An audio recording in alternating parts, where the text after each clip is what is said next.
जल को बर्बाद होने से कैसे बचाएंगे? तो जब भी वर्षा होती है तो अगल बगल के गड्ढों में, हमारे क्षेत्र में पानी रुका रहे, उसके लिए पोखर है, तालाब है, तो उसमें पानी जब रुका रहेगा तो पानी का जलस्तर, जहां से पानी ऊपर निकलता है, वो ठीक ठाक रहेगा और हमें पानी उपलब्ध होती रहेगी।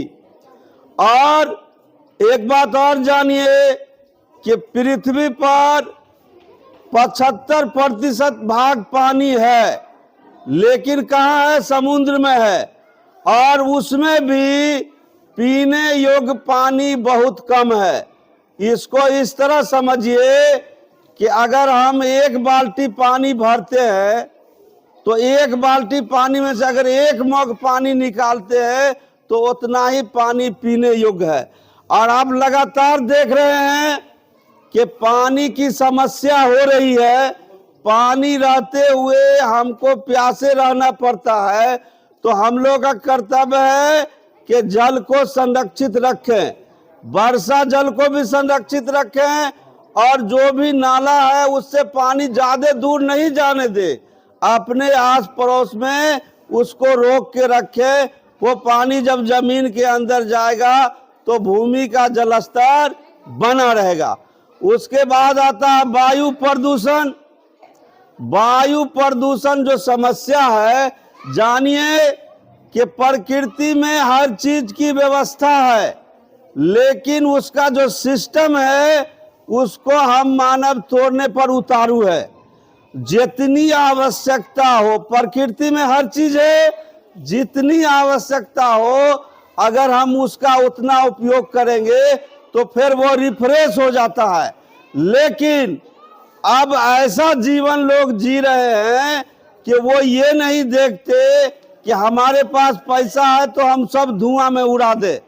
जहां पहले कम गाड़ी चलती थी और उसी से लोग एक जगह से दूसरी जगह जा रहे थे, अब जाना है एक आदमी को, लेकिन वो अपने कार से जाएगा।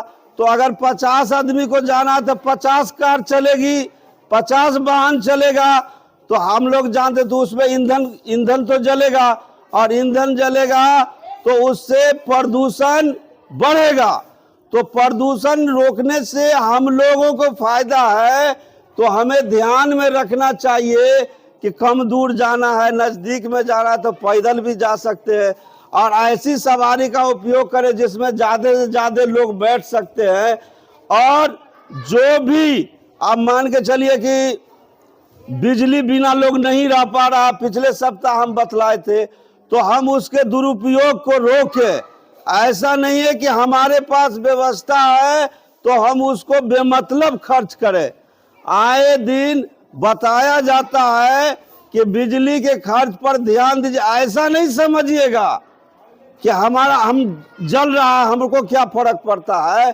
तो बिजली उत्पादन के लिए जो संयंत्र लगाया जाता है उसमें भी धुआं निकलता है, वहां भी पेट्रोल या डीजल या कोयला से बनाया जाता है, और वो जो धुआं है तो इसी पर्यावरण में रहेगा, और ये पर्यावरण जो है सो हम लोग के लिए सुरक्षा कवच है।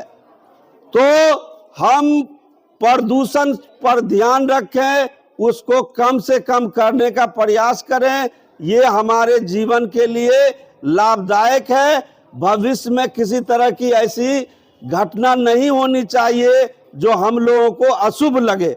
आप देखते हैं कि प्रकृति हमेशा हम लोग को इंगित करती रहती है कि हमारे साथ छेड़छाड़ होता है, और उसके कारण ये सुनामी आता है, या कुछ दिन पहले जो आप लोग देख रहे थे कि कोविड-19, ये सब भी प्रकृति से छेड़छाड़ करने के कारण होता है।